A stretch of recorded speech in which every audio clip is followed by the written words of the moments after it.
When I came home, there was blood on my sleeve. Not from a wound. From the truth I kept too long. I'm standing in my hallway now, sunlight cutting through the window like a blade across my uniform. The fabric is stiff with desert dust and something darker. A rust-colored smear just above my left cuff. It's been there for 3 days. I haven't washed it yet, because once I do it becomes real. Once I do, I have to admit what I saw. What I chose. What it cost me. My name is Rachel Ann Mercer, and I'm the one they don't talk about anymore. The courthouse in Chicago feels like a cathedral built for judgment instead of prayer. High ceilings, marble floors that echo every footstep, and windows that let in light but no warmth. I'm sitting on a hard wooden bench in the back, wearing civilian clothes, a navy blazer, and slacks that make me look like someone's assistant, instead of someone who once held lives in her hands. I haven't spoken to my family in over a year, not since the phone call when my mother's voice went cold as winter air and she said, "We heard what happened. Your father thinks it's best if you don't come home for a while." I'm not here to testify. I'm not here to make a scene. I'm just here to watch my younger brother Daniel face a federal hearing for obstruction of justice and perjury. The golden boy, the one who got the hunting trips with Dad, the proud toasts at dinner, the compass that belonged to our grandfather. The one who never learned that some lines once crossed lead you places you can never come back from. They all thought I failed the unit. Not one of them ever asked why I came home early. Daniel sits at the defendant's table in his dress uniform, shoulders square jaw, set like he's posing for a recruitment poster. Even now, even here, he looks like everything a soldier should be. Clean, confident, unbroken. But I know what broken looks like. I've seen it in the mirror every morning since Helmand Province. The federal investigator is reading charges in a voice that carries no emotion, just facts laid out like evidence on a table. Obstruction, perjury, conspiracy to cover up misconduct. Each word lands in the room like a stone thrown into still water ripples, spreading outward until they reach the gallery where our mother sits in the front row. Her hands folded so tightly in her lap that her knuckles have gone white. She hasn't looked back at me once. Neither has Daniel. But there's something they don't know.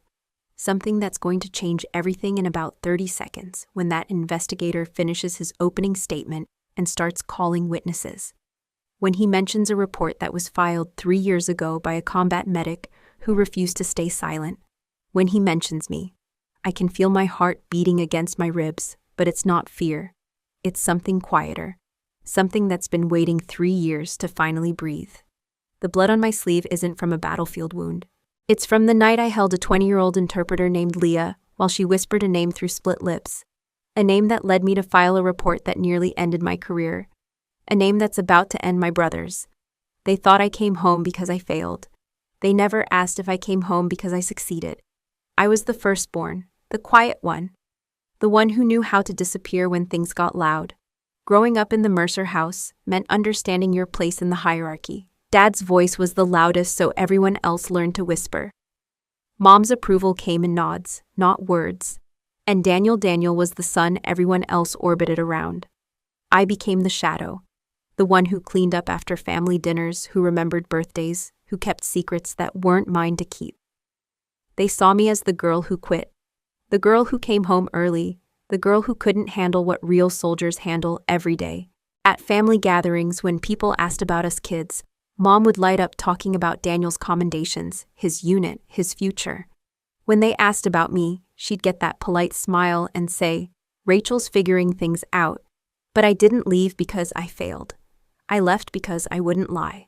There's a difference between being broken by war and being broken by the choice between your conscience and your career. The Army taught me how to save lives under fire, how to make impossible decisions in impossible situations, how to carry wounded soldiers twice my size across a battlefield.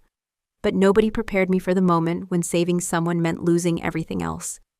Maybe you know what it feels like to carry someone else's silence.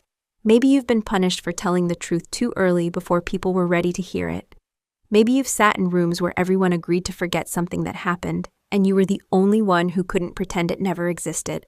If you're listening to this and you've ever been the one who spoke up when speaking up cost you everything, I see you. If you've ever been erased from family photos, not because you weren't there, but because acknowledging you were there made everyone else uncomfortable, I understand. They wanted me to be the kind of soldier who follows orders without questions, who understands that sometimes the mission matters more than the people caught in the crossfire. They wanted me to be like Daniel, clean, simple, unquestioning. But I was trained as a medic. My job was to see wounds, not ignore them. My job was to stop bleeding, not to pretend it wasn't happening. Sitting in this courthouse, watching my brother face the consequences of choices he thought he'd buried. I'm not here for revenge. I'm here because 3 years ago, I made a promise to a young woman whose name was Leah, whose English was broken, but whose trust was complete. I promised her that someone would remember, that someone would make sure the truth didn't disappear along with her bruises.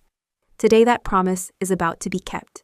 We grew up in a split-level house in Rockford, Illinois, where the American flag hung from the front porch every day of the year, and our father's bronze star sat in a frame on the mantel like a silent prayer. Dad had done 2 tours in Vietnam, came home with a limp he never talked about, and a way of looking past you when the subject of war came up. But he was respected in our town, the kind of veteran people thanked for his service in grocery store aisles, and asked to speak at Memorial Day ceremonies. The Mercer family had rules.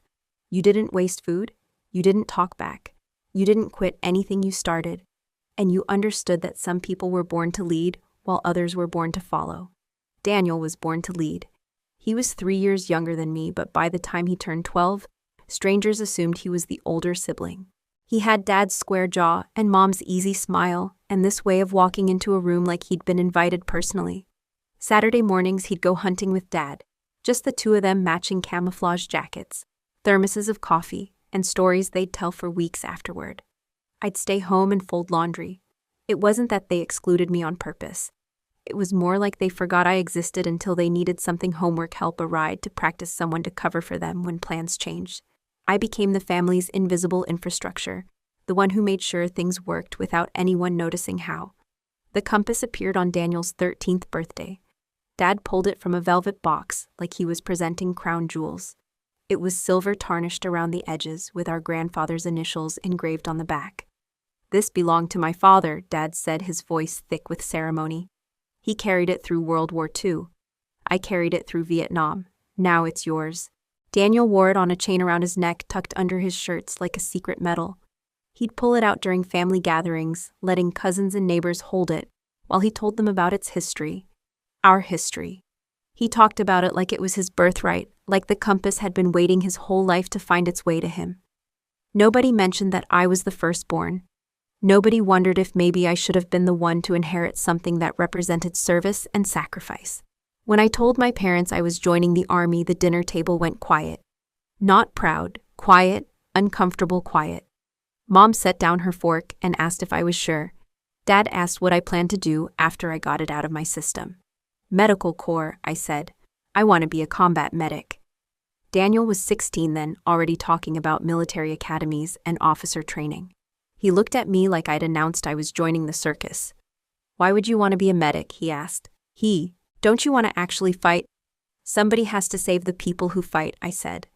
Dad nodded, but it was the kind of nod you give when you're being polite, not when you're being impressed. "Medical Corps is important work," he said. "Support roles are crucial." Support roles.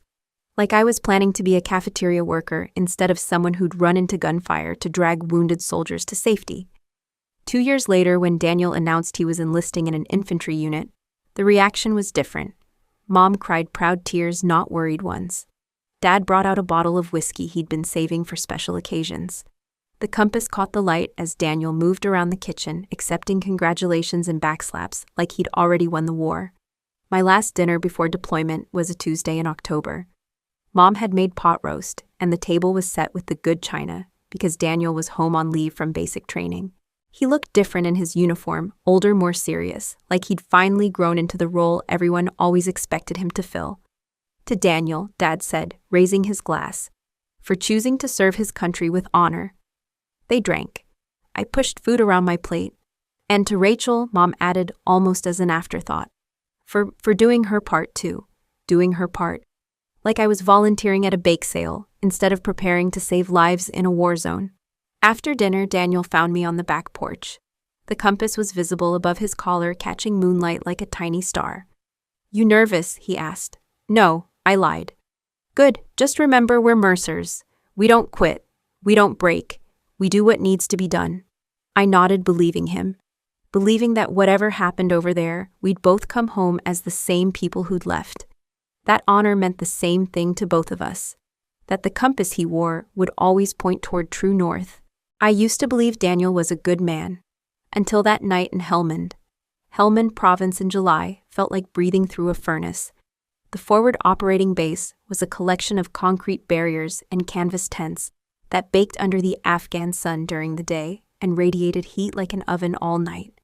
I'd been there 8 months running triage at the medical station, patching up soldiers and locals alike with equal precision and 0 questions asked. That was the job.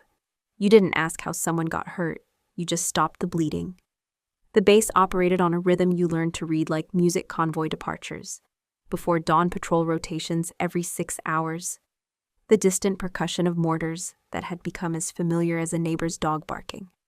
My station was a repurposed supply tent with 4 cots of field surgical kit and a radio that crackled with coordinates and casualty reports around the clock. Most nights, I treated twisted ankles, dehydration, the occasional shrapnel wound from roadside bombs, clean injuries with clean stories.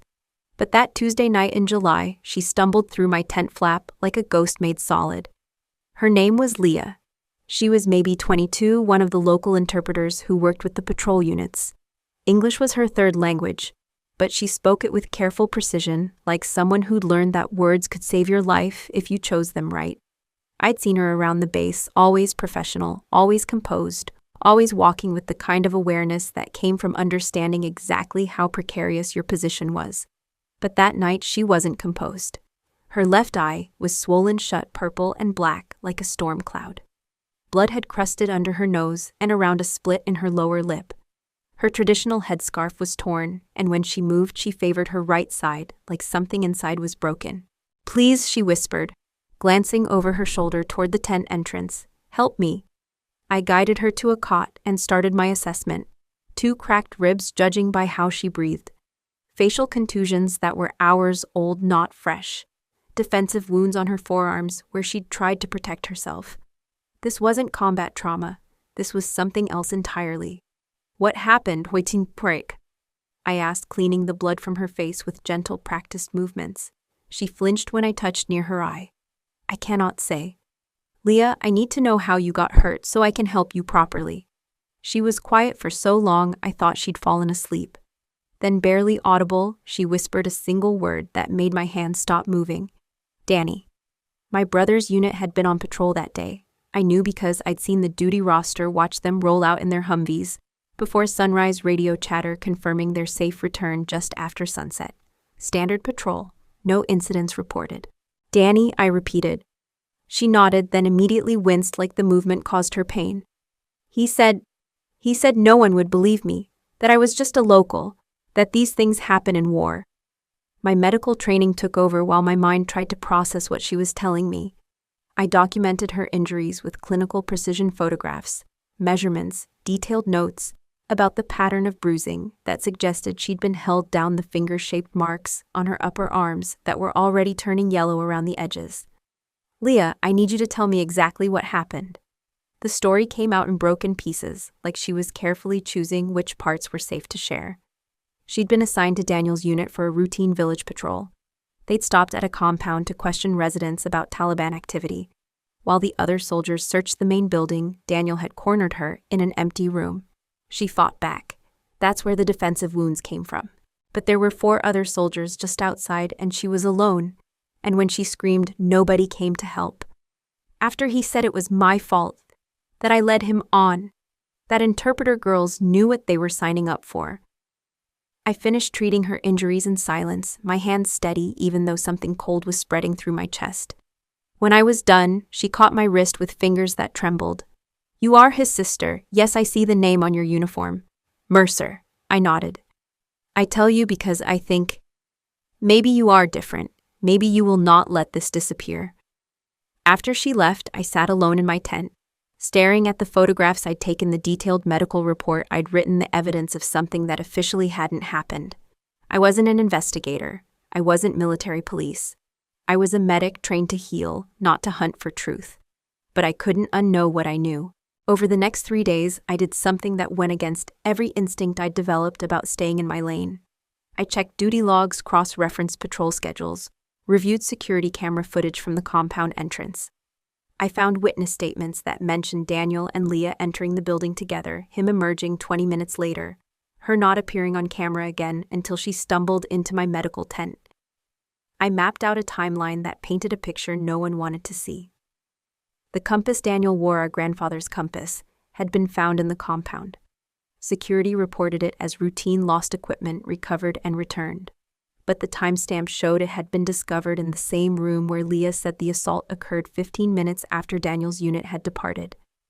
I wrote the memo on a Thursday morning, my hands shaking so badly I had to type it 3 times.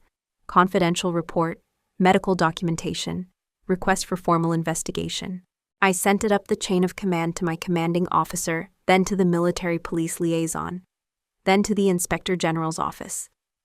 I thought I was doing the right thing. I thought that's what the compass was supposed to represent: moral direction, pointing toward true north even when the terrain got difficult. The next day, my CO told me to drop it. You did your part, let it go. The summons came on a Friday morning, delivered by a corporal who wouldn't meet my eyes. Major wants to see you, Sergeant. Conference room B now. I'd been expecting it. 3 days had passed since I'd filed the report, 3 days of routine shifts, where everyone treated me normally, but something felt different, conversations that stopped when I walked into rooms, duty assignments, that kept me isolated from the other medics, a heaviness in the air, like the moment before a storm breaks. Conference room B was sterile and windowless, lit by fluorescent bulbs that made everything look pale and unforgiving. Major Harrison sat at the head of a long table, his uniform pressed to knife-edge perfection. Beside him sat 2 officers. I didn't recognize, one with military police insignia, the other with the kind of generic authority that screamed intelligence or internal affairs. Sergeant Mercer, Major Harrison said, without looking up from the file in front of him. Have a seat. I sat. The chair was hard plastic designed for discomfort. We've reviewed your report regarding the incident with the local interpreter, he continued. Thorough work, very detailed. The military police officer slid a document across the table toward me. It was my report, or something that looked like my report. Same header, same formatting, my signature block at the bottom. But the content had been sanitized, stripped of everything that mattered. Where I'd written sexual assault, it now read verbal altercation. Where I'd documented physical evidence of violence, it described minor injuries consistent with a fall. The photographs I'd taken were gone entirely, replaced with a single paragraph, noting that the interpreter had been treated for routine patrol-related injuries and released. This is the final version, the unnamed officer said. Clean, appropriate, no unnecessary complications. I stared at the falsified report, my own words twisted into something unrecognizable. This isn't what happened. Sergeant, Major Harrison's voice carried the weight of finality. You're a medic, not an investigator. Your job is to treat injuries and document medical care. That's what this report does. My job is to tell the truth about what I observed. Your job, the intelligence officer leaned forward, is to consider the bigger picture. We have a war to fight, morale to maintain, relationships with local communities that depend on trust and stability. One unsubstantiated allegation could undermine months of progress. They placed a pen beside the document. Black ink, military standard. Sign it, Major Harrison said. No one will ever know there was another version. This stays between us. You go back to your duties, continue your service, and everyone moves forward. My hand reached for the pen. The smart play, the safe play, the play that kept my career intact and my family relationships undamaged.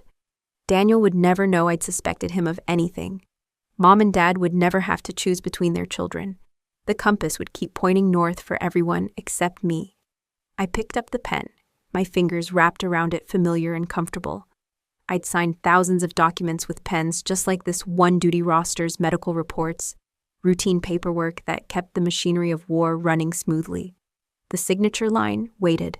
Just my name, just a formality, just the difference between being part of the team and being the person who complicated everything for everyone. Then I saw it.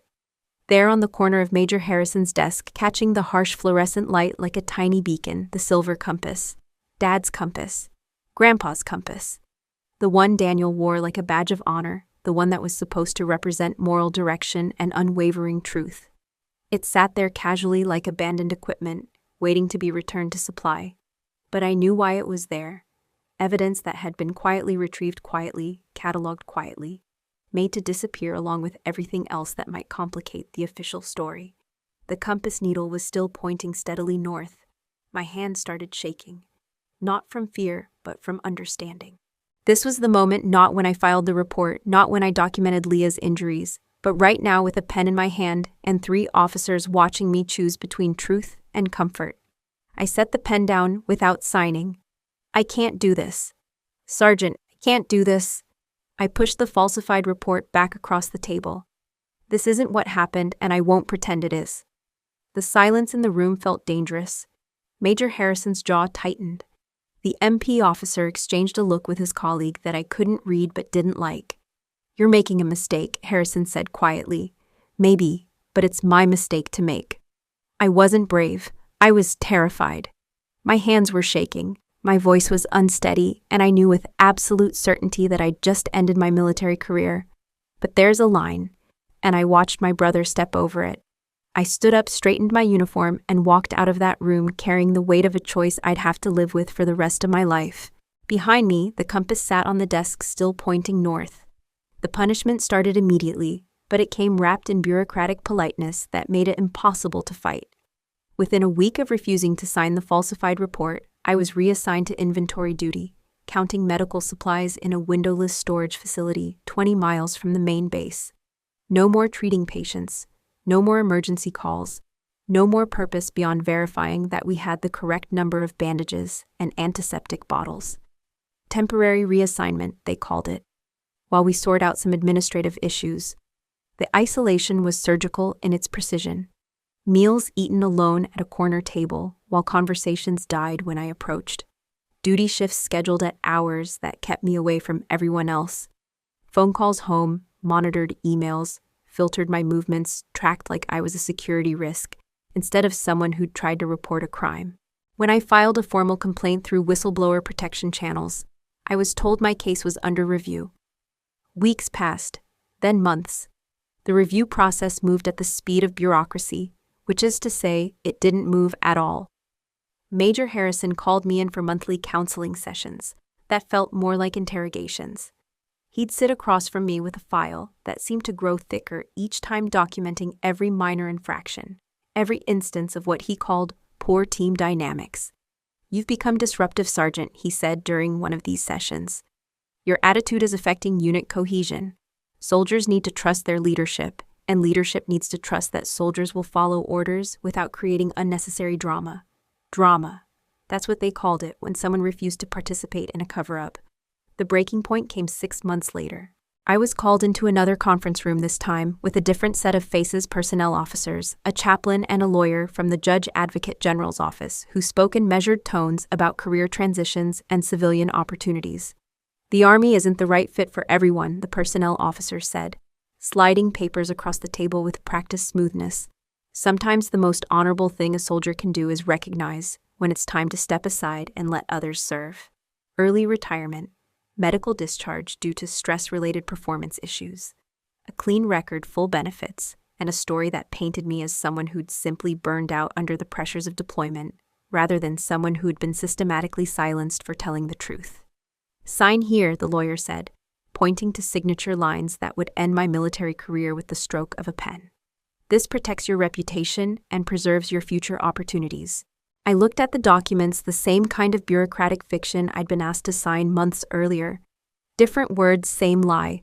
The message was clear: take the exit they were offering or face a court-martial for insubordination that would destroy any chance of a future outside the military. I signed. Not because I believed in the process, but because I was tired of fighting a system designed to exhaust anyone who challenged it.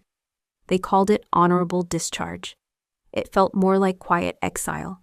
The flight home was a red-eye from Frankfurt to Chicago, filled with soldiers returning from deployment, to families waiting with balloons and welcome home signs. I sat in the back watching reunions through the airplane window, children running toward uniformed parents, spouses embracing after months apart, grandparents wiping away proud tears.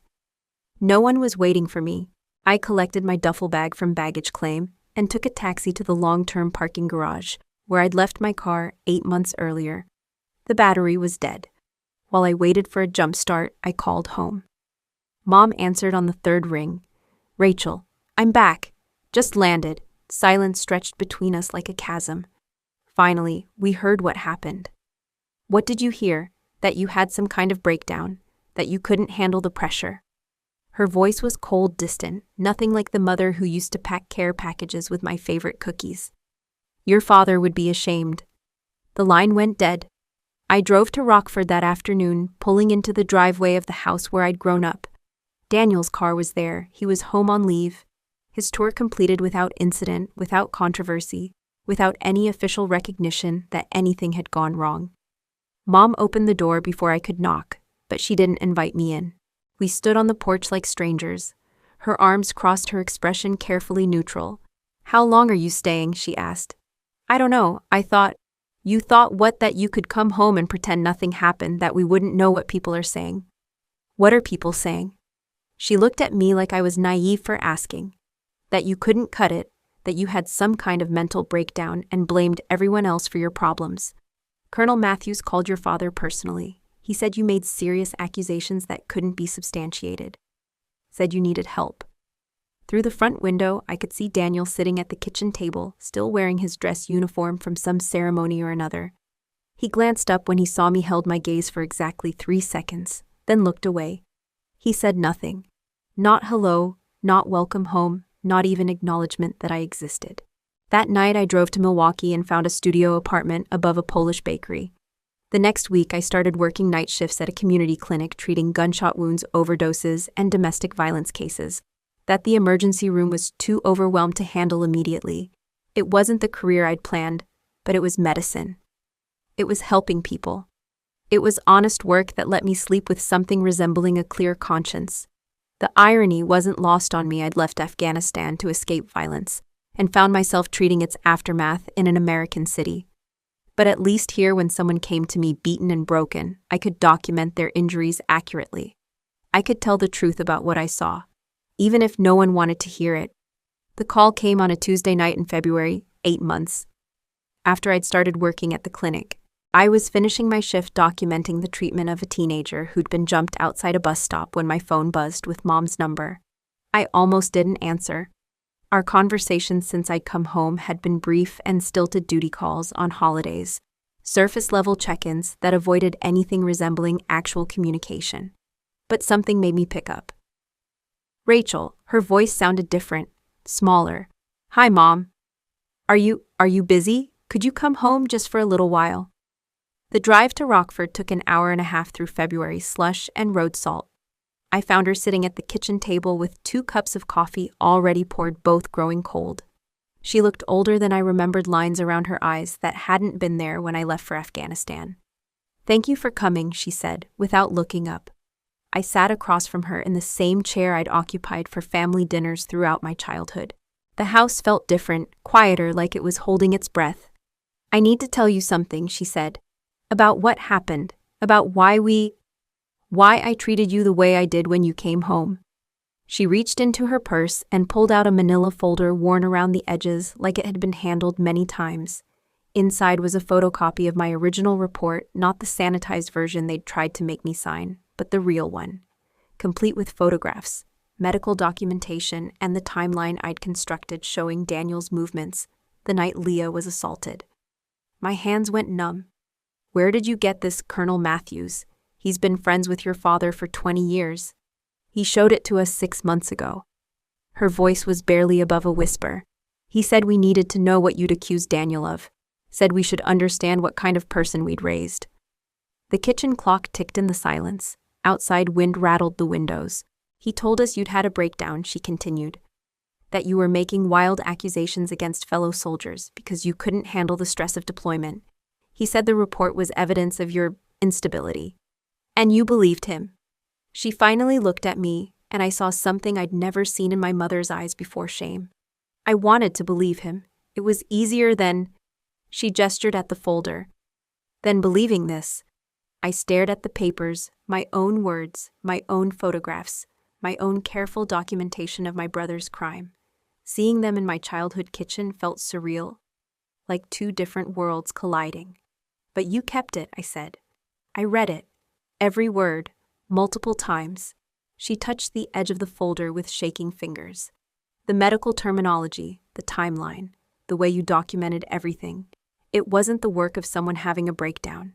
It was thorough, professional, true. The word hung between us like a confession. When did you know? I asked. Really know, last month. Daniel came home for Christmas and I watched him with your cousin Sarah. She's 16 now, looks older. I saw the way he looked at her. The way he found excuses to touch her shoulder to stand too close. And I remembered that girl from the church youth group when Daniel was in high school. The one who suddenly stopped coming to meetings after the summer camp trip. My stomach dropped. Mom, I started seeing a pattern I'd been ignoring for years. Little things. Comments he'd make about women, about what they were asking for, by how they dressed or acted. The way he talked about the local girls in Afghanistan, like they were disposable. She was crying now, tears falling onto the laminated pages of my report. I didn't want to lose both my children, she said. I thought if I could just make this go away, if I could convince everyone, including myself, that you were wrong, then maybe we could all pretend to be a normal family. I chose him because I thought he needed protecting, and I chose against you because... She looked at me with eyes full of regret. Because you're stronger than him, Rachel. No. The word came out harder than I intended. I'm not stronger. I just never had the luxury of being weak. She blinked, startled by my tone. You taught me that, I continued. From the time I could walk, I was the one who cleaned up messes, who kept secrets, who made sure everyone else was comfortable.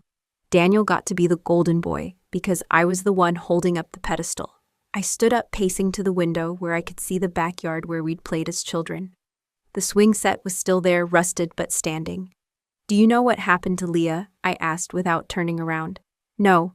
She disappeared. 3 days after I filed that report, she stopped showing up for work. Her family said she'd gone to stay with relatives in Kabul, but there were no relatives in Kabul. She just vanished. Mom's sob echoed through the kitchen.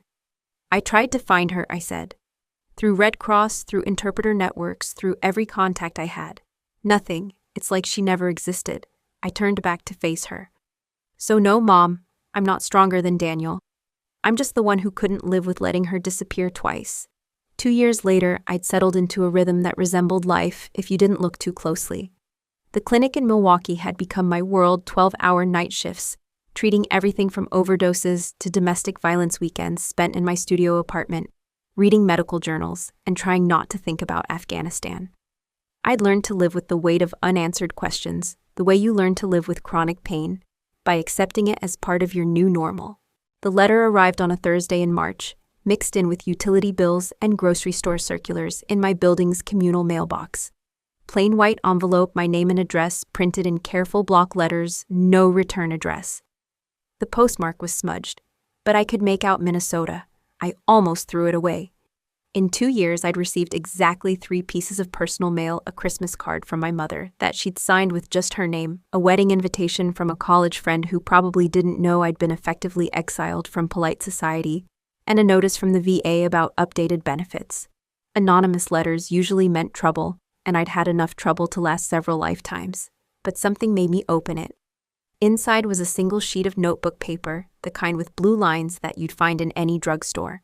The handwriting was the same careful block print as the envelope, each letter formed with deliberate precision, like someone who'd learned English as a second language and wanted to make sure every word was clear. Dear Rachel, I do not know if you remember me. My name was Leah when we knew each other, but that is not my real name. My real name is Lena, and I am writing to you from Minneapolis, where I have been living for almost 3 years. My hands started shaking before I finished the first paragraph.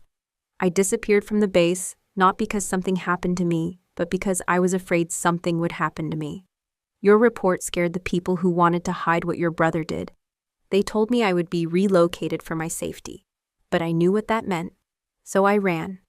I have been watching the news about your family. I saw that your brother was promoted. I saw that you left the army early. I know what they did to you for trying to help me, and I want you to know that I never forgot. You didn't let them bury me. I won't let them bury you. I have been working with lawyers here, immigration lawyers, who help people like me. They found others women who worked as interpreters who had similar experiences with American soldiers. Some of them are ready to speak now. We are building a case, but we need your report. The real one, not the one they tried to make you sign. I saved your life by telling you the truth. Now maybe I can save your honor by telling the truth to people who will listen. The lawyers say that if enough of us speak together with documentation like yours, they cannot silence all of us. They cannot make all of us disappear. I know you sacrificed everything to try to help me. I will not let that sacrifice be for nothing. If you are willing to help us, please call the number at the bottom of this letter. Ask for Maria Santos. She is the lawyer who is helping us. Tell her Lena sent you. Thank you for seeing me when everyone else looked away. Thank you for believing me when no one else would. Thank you for being the kind of person who chooses truth, even when it costs everything. Lena. At the bottom of the page was a phone number with a 612 area code. I sat on my apartment floor with the letter in my hands and cried for the first time in years. Not the quiet, controlled tears I'd shed in private moments of frustration, but the deep body-shaking sobs of someone whose grief had finally found a way out. She was alive. Lena was alive and safe and strong enough to fight back. And she was asking me to fight with her. I looked at the phone number until the digits were burned into my memory, then carefully folded the letter and placed it in the drawer next to my bed, where I kept the few things that mattered. Tomorrow I would call Maria Santos. Tonight I would allow myself to hope for the first time since I'd walked out of that conference room in Afghanistan, leaving my military career and my family's respect behind. The truth had found its voice, and it was ready to speak. The federal courthouse in Chicago looked exactly the same as it had 3 years ago when this all began, but I was different. I wore a simple navy dress and low-heel civilian clothes that made me feel invisible in the best possible way. No uniform, no rank, no expectations, just a woman who'd driven 4 hours to witness the conclusion of a story that had cost her everything to tell. I slipped through the heavy oak doors during the morning recess, when the hallways buzzed with lawyers conferring in hushed tones and family members stretching their legs before the afternoon session. The gallery was already half full when I found a seat in the back row, tucked behind a pillar, where I could see everything but remain unnoticed. Daniel sat at the defendant's table in his dress uniform, every ribbon and medal polished to perfection. Even facing federal charges for obstruction of justice and perjury, he looked like the poster image of military honor. Square shoulders, clean-shaved, the kind of bearing that made civilian jurors want to thank him for his service before they heard the evidence against him. But I could see what others missed, the way his left hand trembled slightly when he thought no one was looking, the tension in his jaw that suggested sleepless nights, the careful way he avoided scanning the gallery, as if he was afraid of who he might see. The prosecution had built their case methodically over 18 months. Lena's testimony supported by 2 other former interpreters who'd found the courage to come forward. Digital forensics showing deleted files and altered reports. Witness statements from soldiers who'd known something was wrong, but had been too afraid or too loyal to speak up at the time. And at the center of it all, my original report, the one I'd refused to falsify, the one that had ended my military career and exiled me from my family, the document that had been buried in classified files for 3 years, until Lena's lawyers had fought to uncover it. The federal prosecutor was a sharp woman in her 40s, named Catherine Mills. She'd called me 2 weeks ago to thank me for my cooperation and to warn me that my name would likely come up during the proceedings. "You should know," she'd said, "that your report was the foundation stone. Without it, we wouldn't have had probable cause to investigate. Your brother's defense team tried to have it excluded, but the judge ruled that documentation of the original crime was essential context for understanding the obstruction charges." Now I watched her present her closing argument, methodically laying out how Daniel and 3 others in his unit had conspired to cover up the assault, how they'd pressured witnesses to stay silent, how they'd manipulated official reports to erase Lena from the record entirely. "This case isn't just about what happened in that compound in Helmand Province," Mills said, her voice carrying clearly through the courtroom. "It's about what happened afterward, the systematic effort to deny justice to a victim and punish the one person brave enough to document the truth." During a brief pause as she referenced an exhibit, I noticed a man in a dark suit scanning the gallery from his position near the prosecution table. He was older, maybe 55, with graying hair and the kind of alert posture that screamed federal investigator. His eyes moved methodically across the rows of spectators until they landed on me. He paused, stared. Then his expression shifted from routine surveillance to recognition. He excused himself from his colleagues and walked to the back of the courtroom, moving with quiet purpose. When he reached my row, he leaned down and spoke in a voice just above a whisper. "Wait. You're her, the medic, the one who refused to sign." I nodded, suddenly aware that conversations around us had died, and people were turning to look. "Agent Mike Rodriguez, FBI." He extended his hand. "Without your original memo, this case wouldn't exist. You know that, right?" The words hit me like a physical force. 3 years of exile, 3 years of being treated like I'd betrayed my family and my country. And here was a federal agent telling me that my report, the one that had destroyed my life, was the reason justice was finally possible. The moment stretched, filled with the weight of vindication I'd never expected to feel. Then I heard a sound that cut through the courtroom's respectful quiet like a blade. Sobbing, raw, broken crying that came from deep grief and deeper regret. I turned to see my mother in the third row, her face buried in her hands, her shoulders shaking. She'd looked back when Agent Rodriguez approached me, and now she was staring at me through tears with an expression of such profound sorrow that it made my chest tight. At the defendant's table, Daniel's head was turned away from the gallery. He sat perfectly still, staring at the table in front of him, like he could make himself disappear through sheer force of will. When his lawyer whispered something to him, he shook his head almost imperceptibly. He wouldn't look at me, couldn't look at me, but someone else did. In the fifth row, a man in his 30s wearing a veteran's cap caught my eye and nodded once. Just once. Silent acknowledgement that passed between two people who understood what it meant to choose truth over comfort. I nodded back, and for the first time in 3 years, I didn't feel alone. The verdict came back on a Thursday afternoon. Guilty on all counts. I didn't stay to watch Daniel's sentencing. I'd seen what I came to see: justice finally speaking in a voice loud enough to be heard. As the judge read the jury's decision, I slipped out of the courthouse through a side exit, avoiding the cluster of reporters and cameras that had gathered on the front steps. The drive home took 4 hours through March rain that turned the highway into a ribbon of gray asphalt and blurred headlights. I drove in silence, no radio, no podcast, just the rhythm of windshield wipers and the sound of my own breathing. For the first time in 3 years, my mind felt quiet. Mom was waiting for me when I pulled into the driveway of my childhood home. She stood at the front window, backlit by the warm glow of the living room lamps, and I could see her watching me gather the courage to walk up the path I'd traveled thousands of times as a child. She opened the door before I could knock. "I saw the news," she said quietly. I nodded. We stood there for a moment, mother and daughter separated by 3 years of silence and the weight of truths we'd both carried alone. "Come in," she said, stepping aside.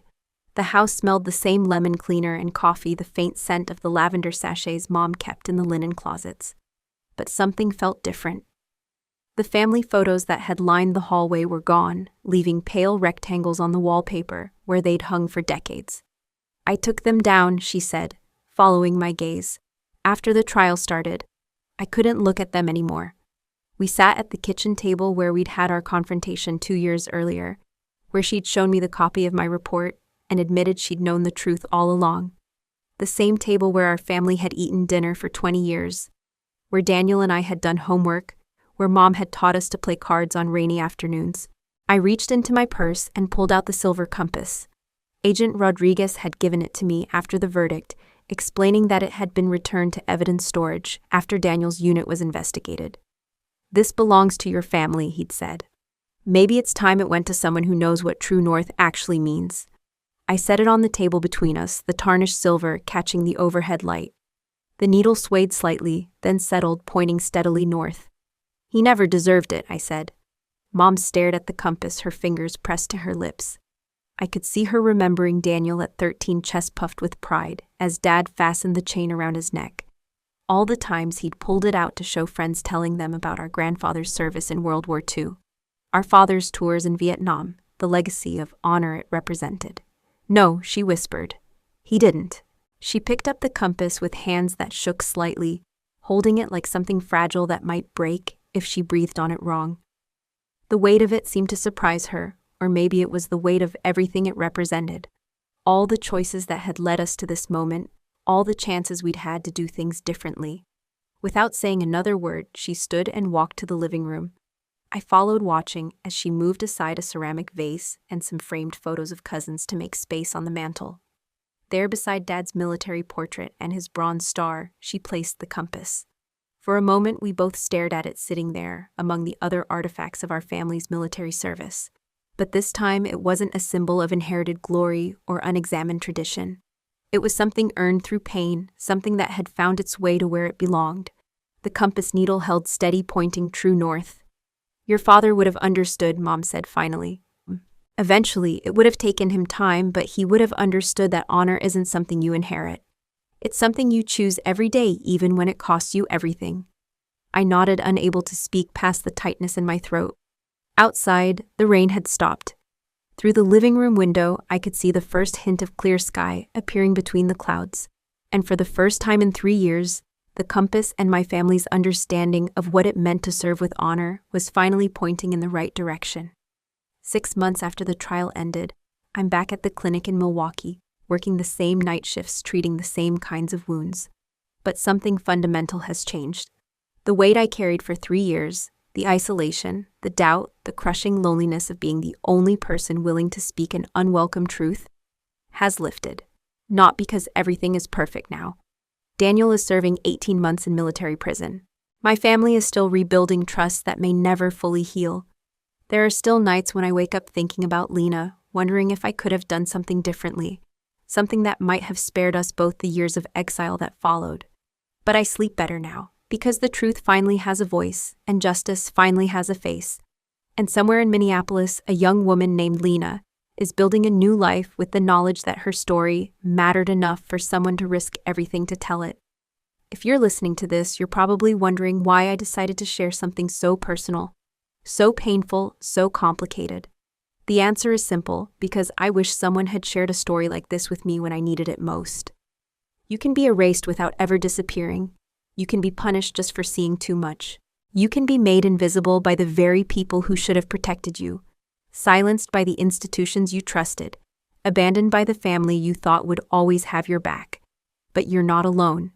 If you've ever filed a report that disappeared into bureaucratic black holes, if you've ever been told that your truth was inconvenient, if you've ever been labeled a troublemaker for refusing to look the other way I see you, if you've ever sat in meetings where everyone agreed to forget something that happened, if you've ever been asked to sign documents that turned your honest observations into comfortable lies, if you've ever been offered career advancement in exchange for your silence, I understand. If you've ever been the one person in the room who couldn't pretend everything was fine, if you've ever lost friends, family, or opportunities because you refused to participate in a cover-up, if you've ever wondered if standing up for what's right was worth the price you paid, you're not alone. The truth doesn't always win quickly. Sometimes it takes years to find its voice, and sometimes the people who speak it pay a price that seems too high to bear. But it does win eventually, because truth has a way of surfacing, no matter how deep you try to bury it. If you've ever carried a truth that burned your hands, that kept you awake at night, that made you question everything you thought you knew about loyalty and honor and doing the right thing, drop a comment. Tell me where you're listening from. Share what spoke to you. I see you, I believe you, and your truth matters. Thank you for listening to mine.